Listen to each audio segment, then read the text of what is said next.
Il est 20h sur nos antennes. Merci d'avoir choisi notre chaîne. C'est l'heure des infos en français. Assoumane, bonsoir. Bonsoir Papis, bonsoir chers téléspectateurs. Nous en sommes au sommaire. La voie sera désormais libre à la frontière entre le Sénégal et la Guinée. À 0 heure temps universel, la décision des deux États sera effective. La fièvre Ebola a été à l'origine de la fermeture de ces frontières. Journée internationale de la douane, nos soldats de l'économie salués par certains compatriotes et décriés par d'autres. Si elle est un vecteur de développement, elle pêche au niveau de la fraude. La douane botte en touche et rappelle son utilité. Procès Karim Wade où le prévenu brille toujours par son absence. Toutefois, le balai des témoins s'est poursuivi. Tous ont presque chargé l'ancien ministre d'État. En sport, CAN 2015, ça se précise pour le groupe du jour. Congo et Tunisie passent au second tour. Zambie, Cap-Vert éliminé. Et puis un mot sur les Lions du Sénégal qui sortent demain pour la troisième et dernière rencontre des matchs de poule. Enfin, le dossier du jour sur le loyer au Sénégal. Il s'agira d'un constat 1 an après l'application de la loi sur le prix de la location chez nous.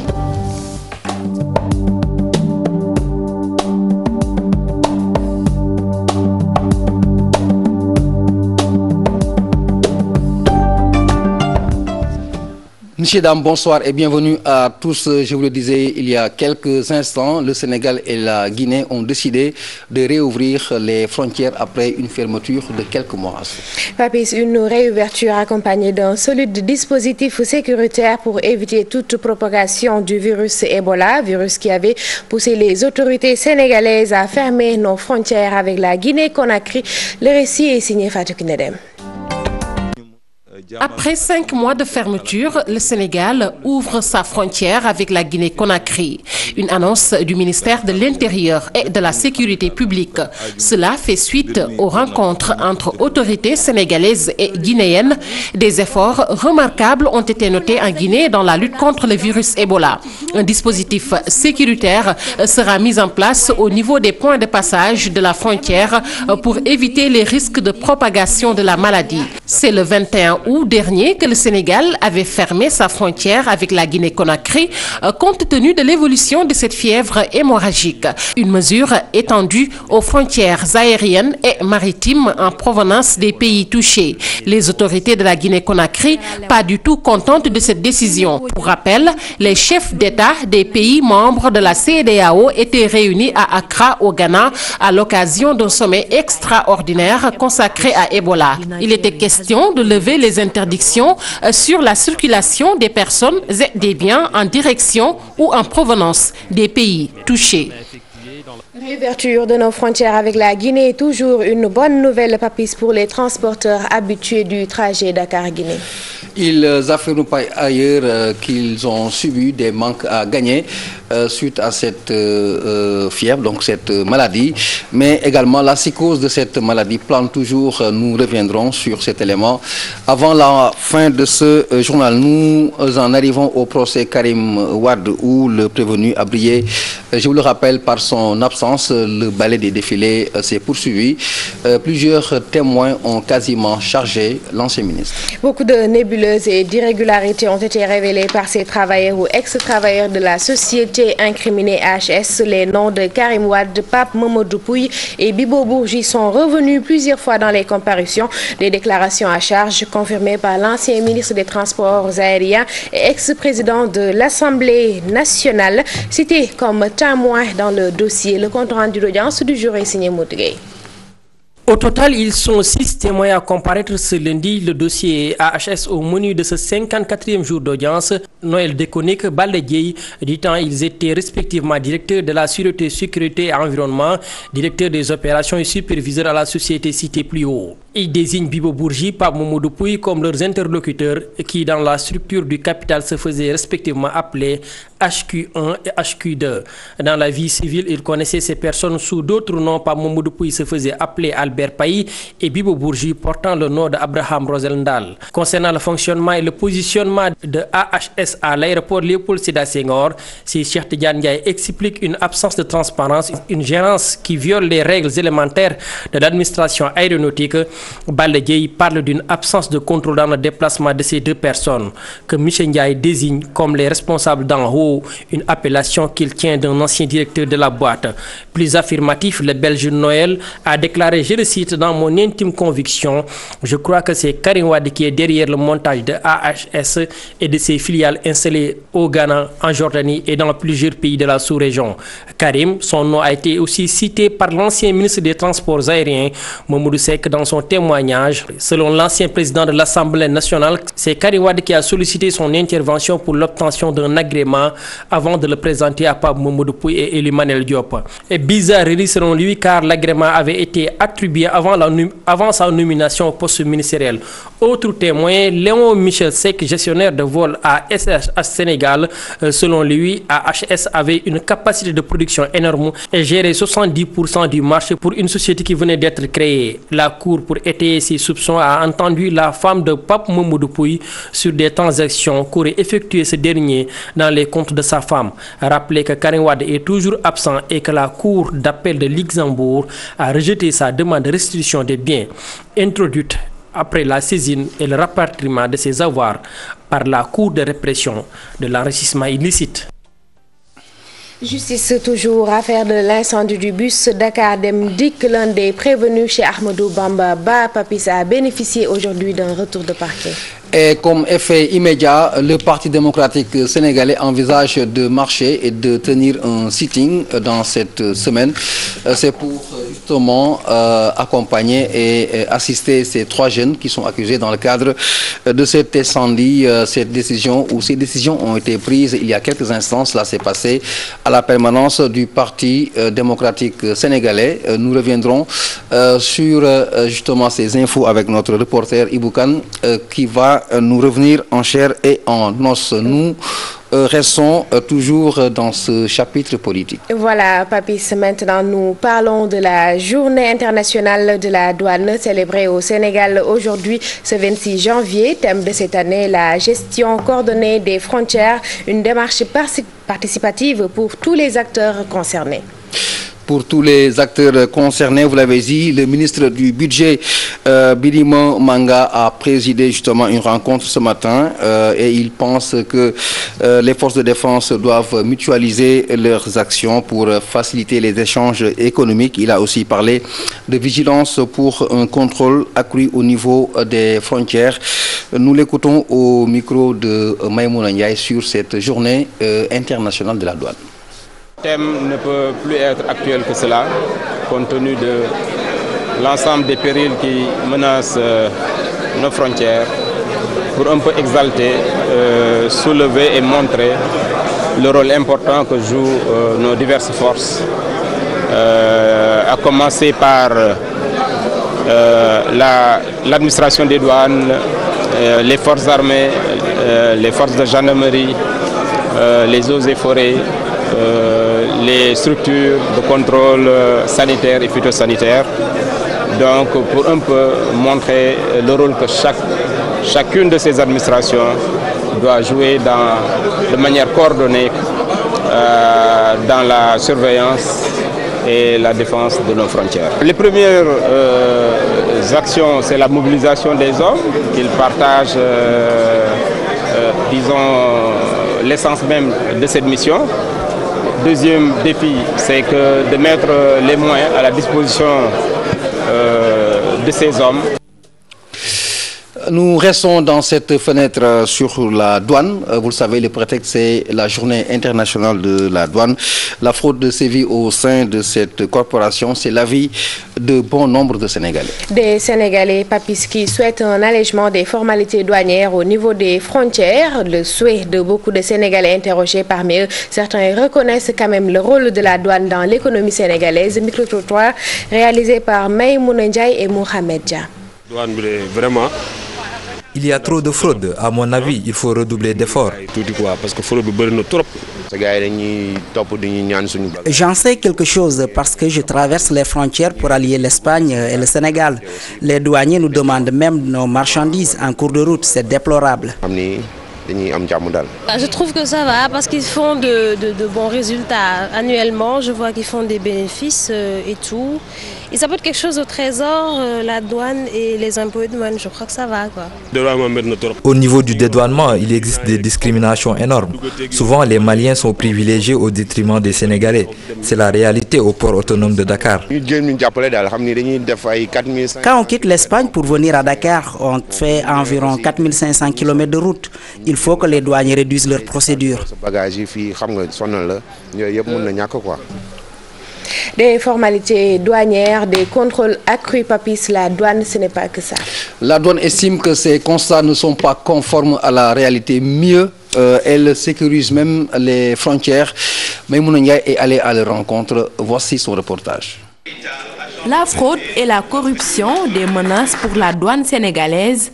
Le corridor Dakar-Bamako indexé, le directeur général des douanes explique. Il n'y a pas que la douane qui est interpellée aux frontières. Bon, en ce qui nous concerne, nous, dans le cadre de nos attributions, je pense que les douaniers donnent le meilleur d'eux-mêmes. Il s'agit de contrôler, d'abord d'accueillir les gens qui passent par les frontières normales, par les voies normales, qui veulent dédouaner. Ces gens-là, nous leur apportons l'assistance normale et de la meilleure façon possible. Alors, comment doit-on faire pour sécuriser et gérer nos frontières? Il est vrai qu'on ne peut pas mettre tous les 100 mètres un agent des douanes autour de la frontière. C'est pourquoi la douane a un système de contrôle des unités de première ligne, des unités de seconde ligne et des unités, si vous voulez, de contrôle a posteriori. Il y a la transparence, ça je peux vous le dire. Nous ne sommes plus à une époque où on peut faire ce qu'on veut. Les citoyens connaissent leurs droits. Un cadre juridique concerté, l'idéal pour harmoniser les politiques. Au point d'entrée légaux, il n'y a aucun problème. C'est une ambition que nous partageons avec ces forces. Et c'est une ambition d'ailleurs que nous partageons avec l'UEMOA, qui aujourd'hui, dans le cadre de la collaboration, de l'appui qu'il apporte aux États, nous aide à mettre en place des points de contrôle juxtaposés. Dans le contexte actuel de nos frontières où le trafic illicite de stupéfiants, la circulation des armes légères et de petit calibre, l'épidémie Ebola font ravage, il est important de redoubler de vigilance. Alors nous revenons en politique, c'est pour parler de la crise de l'AFP. La main a été lourde, les soi-disant dissidents ont été sanctionnés. Des sanctions, Papis, encore des sanctions, 8 exclusions à l'AFP, des dissidents qui ne reculent pas, exclus de l'Association nationale des cadres progressistes pour El Hadji Diawara. Le combat ne fait que commencer. Salimata l'a rencontré. L'article 10 du règlement intérieur de l'AFP s'est appliqué dans toute sa rigueur aux 8 membres suspendus de l'association. Une sanction bien méritée selon Badge 6. Parce que leur comportement est aux antipodes des textes du parti, aux antipodes de la discipline du parti et aux antipodes de l'image du parti. Ce qui s'est passé ce jeudi, c'est une manifestation qui était orchestrée, organisé, planifié depuis très longtemps par un certain nombre de responsables du parti qui ont des ambitions personnelles et qui ont refusé pendant longtemps d'exprimer leurs ambitions dans les instances du parti. En dépit de la mesure, El Hadji Diawara se dit serein et déterminé à poursuivre son combat. Tant que l'objectif n'est pas atteint, nous croyons à ces convictions et nous croyons à ces arguments et nous comptons véritablement les partager avec le peuple sénégalais. Donc ici, si l'objectif à travers cette suspension, c'est de nous décourager, je pense qu'ils perdent leur temps et ils perdent leur jeunesse. Nous irons jusqu'au bout. Face aux supposées menaces dont l'association des cadres de l'AFP fait l'objet, son porte-parole rassure. Nous allons prendre des mesures, d'abord pour sécuriser les différentes structures du parti, pour sécuriser les personnes qui animent ces structures du parti, mais aussi nous allons prendre des dispositions légales. AFP, parti souteneur, El Hadji n'en veut pas. Pour preuve, l'AFP a été créée en 1999, non pas par Moustapha Niasse seulement, mais par beaucoup de Sénégalais qui ont accepté de répondre à l'appel du 16 juin. L'objectif, c'était la conquête du pouvoir. On ne peut pas comprendre que dans ces conditions, avant même de conquérir le pouvoir, n'est-ce pas, que ce parti devienne tout de suite un mouvement de soutien. La décision de suspendre 8 membres de l'association des cadres de l'AFP émane du bureau politique. Selon Batisis, la sanction risque même de s'alourdir. Salimata Oussek, nous quittons Dakar pour Mbelleré dans le département de Linguère où le maire souhaite la construction d'une maison des hôtes dans la cité religieuse. Aliou Dia s'exprimait en marge de la célébration de la 99e édition du Gamou de Mbelleré. Il est au micro de Modou Mbaye. Finalement, ça dépasse même une vieille doléance, mais ça risque de devenir une très vieille revendication. Parce que quand même, un foyer aussi important que Mbelleré mérite au moins d'avoir une voie d'accès permettant à tous les musulmans, à tous les talibés vraiment de s'y rendre. Nous avons également formulé cette année encore d'autres doléances, connaissant effectivement le respect et la considération que le président de la République a eu des foyers religieux, permettant même de poser des premières pierres pour doter les chefs religieux des foyers reconnus au Sénégal, des maisons leur permettant d'accueillir leurs pèlerins. Il en a fait à Tuawen, on s'en félicite. Il en a fait également à Ndiassane où il va compléter ce qui a été commencé par Wad. Il en a fait également à Yoff. Nous pensons devoir formuler cette doléance.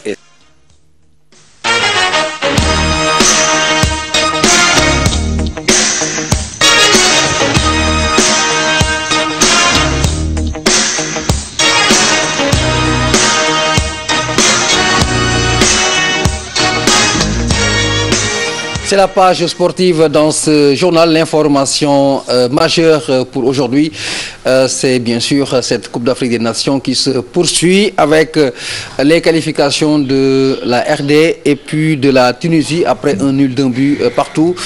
Zambie et Cap-Vert rentrent au pays après leur troisième match. Mais chez nous, on parle de proximité. Les Lions du Sénégal joueront leur qualification demain contre l'Algérie alors que le Ghana va s'opposer à l'Afrique du Sud également pour les mêmes besoins. Des matchs qui se joueront au même moment pour éviter toute forme de calcul. Alors, sur les lieux de la compétition, les Sénégalais ont été interrogés. Ils sont un peu partagés avec la détermination et la crainte de rentrer à Dakar. Reportage Cheikh Tidiane Diao. Ils sont à pied d'œuvre depuis le tirage au sort pour préparer ce troisième match de poule des Lions face au Fennec. Ces Sénégalais basés à Malabo ne veulent pour rien au monde rater ce rendez-vous. Nous avons préparé le match Bouba. D'ailleurs, depuis la qualification, ce match, on le prépare de la meilleure des façons. C'est au lendemain du tirage au sort qu'on a commencé à tenir des réunions pour sonner la mobilisation. L'objectif, c'est de bien soutenir les Lions du Sénégal pour qu'ils fassent un bon résultat face à l'Algérie.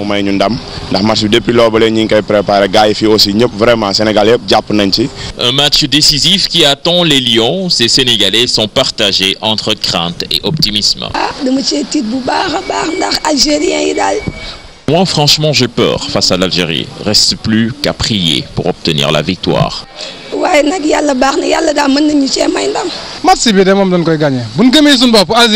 match, on va le gagner. D'après ce que j'ai vu lors des 2 premiers matchs, je suis persuadé qu'on est supérieur. Le Sénégal va gagner l'Algérie sans problème. Les Lions qui vont jouer pour la première fois à Malabo pourront compter certainement sur un soutien sans faille du 12e Gaïndé.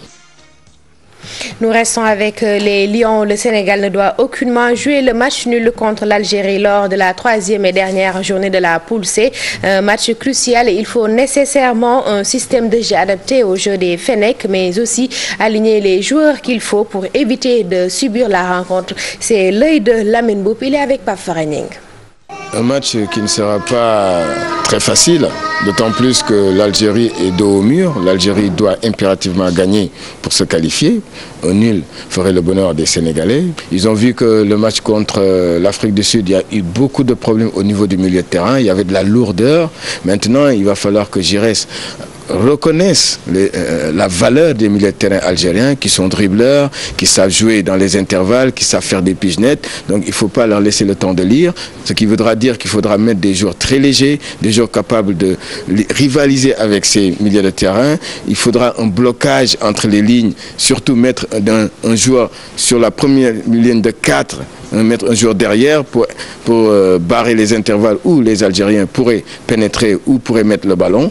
Et surtout ne pas se baser sur les balles arrêtées et les corners, parce que les Algériens sont aussi bons que nous de la tête.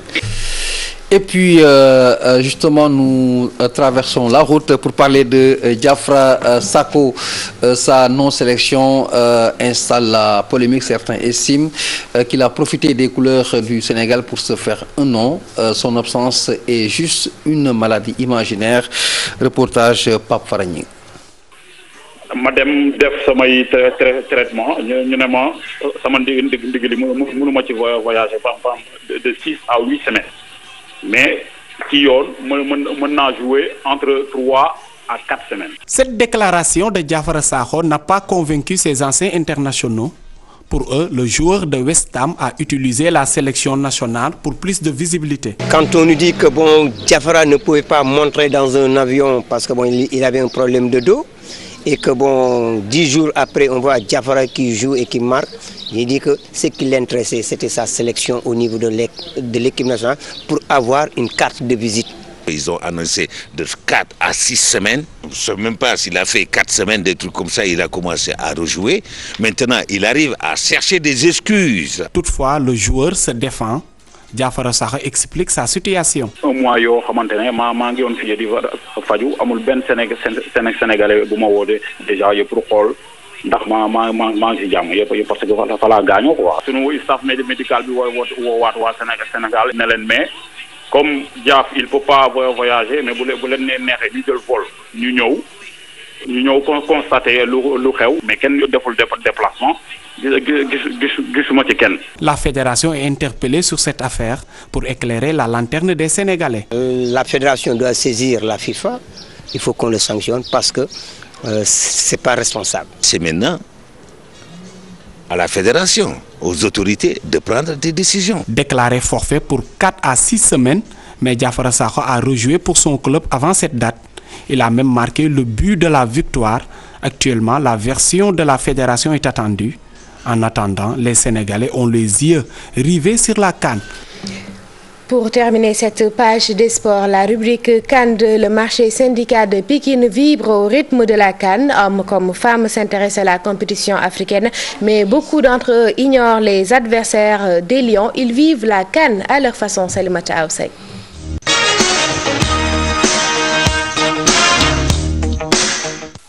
Au marché syndicat de Pikine, la CAN est bien suivie par ses commerçants. Bien que profanes du football, ils tentent tant bien que mal de se débrouiller.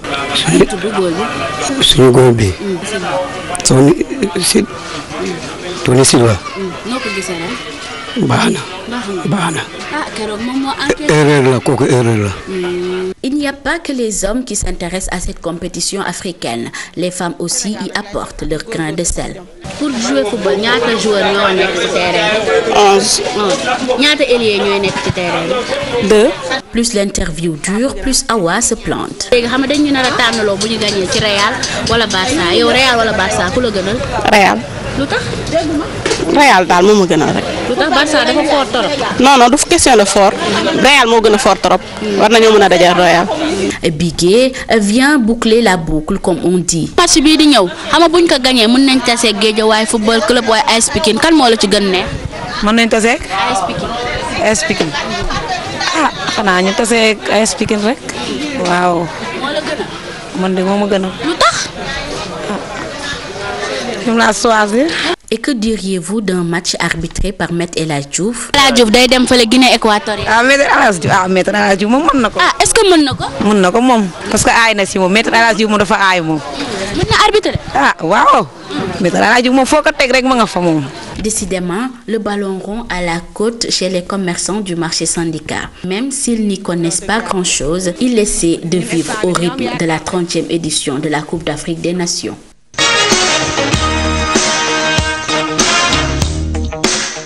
Et pour terminer cette édition d'information, dossier du jour, baisse du loyer un an après, certains bailleurs continuent de défier la mesure pour les locataires. Par moment, le suivi fait défaut, Papis. Vous l'avez dit, Assou, ce sujet fait l'objet du dossier de cette édition. Alors, pour la commission de la baisse du loyer, des sanctions sont prévues par la loi. Toutefois, il y a toujours des réclamations et autres contentieux. On note au passage sur les chiffres que la construction a eu une hausse de 44%. Tout de suite, regardez ce dossier signé Pape Ndarifal et Younous Diatta. Le prix rémunérateur de... Dans son discours à la Nation en décembre 2013, le chef de l'État annonçait la baisse du loyer allant de 4 à 29% selon des tranches. Cette loi, promulguée en janvier 2014, est appliquée par certains acteurs. Oui, ça fait partie des lois les plus respectées au Sénégal parce que le taux de respect est de 98,63%. Nous avons appliqué parce qu'au début... La loi est appliquée. Au début, on avait des problèmes, car des bailleurs étaient récalcitrants. Mais moi, je n'ai pas de problème particulier. Mais d'accord, mais moi, je appliqué. La location a connu une baisse, mais sans être suivie. Cela arrange tout le monde, car depuis lors, les locataires payent normalement. Cependant, des récalcitrants sont notés du côté des bailleurs, ce qui constitue une absence de suivi selon les locataires. Aujourd'hui, les bailleurs, pour vous faire sortir, disent qu'ils doivent reprendre quelques travaux. Mais dès que vous sortez, ils louent la chambre à un autre en augmentant le prix, par exemple, de 17 500 à 25 000. Mon bailleur m'avait donné un délai de 6 mois pour sortir, soi-disant qu'il doit réfectionner la maison. Mais c'était juste pour augmenter les prix après. Ces derniers sont conscients des amendes et emprisonnements allant de 200 000 à 1 500 000 francs ou 6 mois fermes. La loi est très claire, c'est une loi de 81 qui a été prise alors que le président Diouf était président, qui dit que si vous ne respectez pas les procédures qui sont prévues en la matière pour fixer le prix du loyer, vous risquez une amende qui peut aller jusqu'à 1 500 000 et une peine d'emprisonnement qui peut aller jusqu'à 6 mois de prison. Le président de l'ASCOSEN revient sur les différents types de contrats et les droits des locataires. Durée déterminée, donc de 3 ans renouvelable par 3 ans, soit une durée indéterminée. Donc, c'est ce que prévoient les textes. L'autre élément que les consommateurs doivent savoir, c'est que quand vous avez une nouvelle location, le bailleur est tenu de vous donner ce qu'on appelle le décompte, c'est-à-dire le calcul par lequel il a déterminé le prix du loyer. Même si la loi est appliquée et le nombre minimum de récalcitrants, des réclamations ou contentieux ne manquent pas. Rien qu'à Dakar, il y a 381 000 logements, dont 196 400 en location, à peu près 4 000 réclamations. Le principal problème, c'est qu'on note beaucoup de contentieux et nous ignorons la cause. Pour accompagner cette baisse du loyer, les droits d'enregistrement ont connu une diminution de 15 à 10%, avec une augmentation du coût de construction à 44%. Les loyers ont augmenté à hauteur de 256%, une hausse anormale selon bon nombre d'acteurs. Voilà, Assou, nous sommes arrivés au terme de cette édition. Merci d'avoir partagé ce plateau avec moi aujourd'hui. Tout le plaisir est pour moi, Papis. Merci aussi aux chers téléspectateurs. Nous espérons vous revenir demain avec de très bonnes nouvelles. Voilà, en chair et en os, vous l'avez dit. Donc, je rappelle que demain sera un jour important pour le football sénégalais dans le cadre de cette Coupe d'Afrique des Nations. Sénégal-Algérie à suivre et puis Ghana-Afrique du Sud pour les besoins de la qualification au second tour. Nous accompagnons ou nos prières accompagnent ces Lions du Sénégal vivement pour une qualification excellente sur des programmes sur la TFM.